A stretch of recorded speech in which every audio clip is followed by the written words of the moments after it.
तो दोस्तों, यदि आप भी इंग्लिश लिटरेचर की तैयारी कर रहे हैं तो ये वीडियो आपके लिए इम्पोर्टेंट है।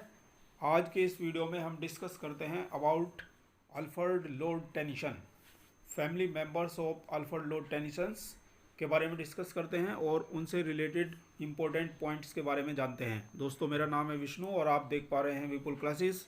तो आइए आज के इस वीडियो लेक्चर को स्टार्ट करते हैं। तो देखिए दोस्तों, अल्फ्रेड लॉर्ड टेनिसन एक बहुत बड़ा नाम है इंग्लिश पोइट्री के फील्ड में। तो बहुत बड़े इंग्लिश पोइट हैं। विक्टोरियन एज के मोस्ट रिप्रेजेंटेटिव पोइट के रूप में इनको जाना जाता है। ये अपने पेरेंट्स के 12 बच्चों में से चौथे नंबर पर आते थे दोस्तों, और अपने जीवन में सबसे ज़्यादा समय तक पोइट लॉरेट रहने के लिए भी इनको जाना जाता है। विलियम वर्ड्सवर्थ की मौत के बाद पोइट लॉरेट ये बने थे 1850 में, और अपनी मौत तक ये अल्फ्रेड लॉर्ड टेनिसन जो हैं ये पोइट लॉरेट रहे थे। दोस्तों, अल्फ्रेड लॉर्ड टेनिसन का जन्म हुआ था 6 अगस्त 1809 को। और कहाँ पर वो पैदा हुए थे?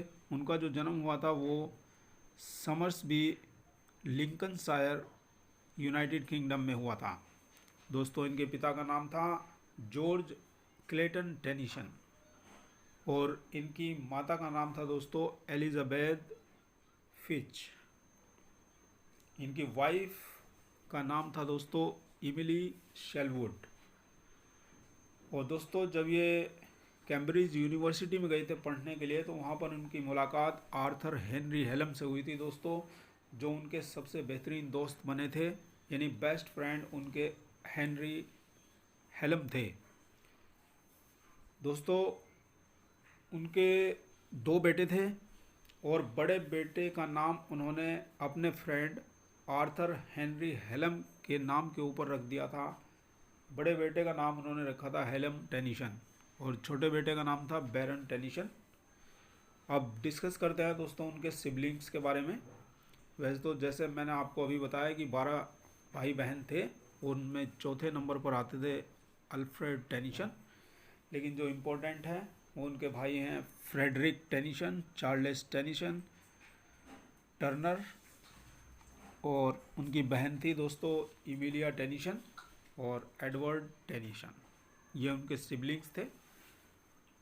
दोस्तों, आपको बता दें कि इनकी जो मौत हुई थी वो 6 अक्टूबर 1892 में हुई थी। और अपनी मौत से एक दिन पहले उन्होंने अपने बेटे से शेक्सपियर के 3 प्लेज को मंगवाया था दोस्तों। और जो शेक्सपियर के 3 प्लेज थे वो थे King Lear, Cymbeline, Troilus and Cressida. तो ये 3 प्ले मंगवाए थे उन्होंने अपनी मौत से एक दिन पहले। और दोस्तों, जब उनकी मौत हुई थी तो उनके डेथ बेड के नीचे से शेक्सपियर के प्ले सिम्बेलाइन को पाया गया था। यानी शेक्सपियर का जो प्ले था सिम्बेलाइन वो उनके डेथ बेड के नीचे पड़ा हुआ मिला था। दोस्तों, उनके बारे में आपको बता दें 1829 में उनको चांसलर्स गोल्ड मेडल भी मिला था उनके वर्क टिम्बकटू के लिए। और उनके एक और इम्पोर्टेंट वर्क के बारे में आपको बता देते हैं दोस्तों। उनका इम्पोर्टेंट वर्क माना जाता है बहुत ही, जो उनका फेमस था, इन मेमोरियम, जो उन्होंने 17 ईयर्स में लिखा था। यानी 17 साल लग गए थे दोस्तों इसको लिखने में। इसकी शुरुआत उन्होंने की थी 1833 में और ये 1849 में कंप्लीट हुआ था इन मेमोरियम उनका, और 1850 में इसको पब्लिश कराया गया था। तो ये 19th सेंचुरी का one of the greatest poem माना जाता है दोस्तों। तो ये जो पोएम है ये उनकी 19th सेंचुरी की one of the greatest poem मानी जाती है।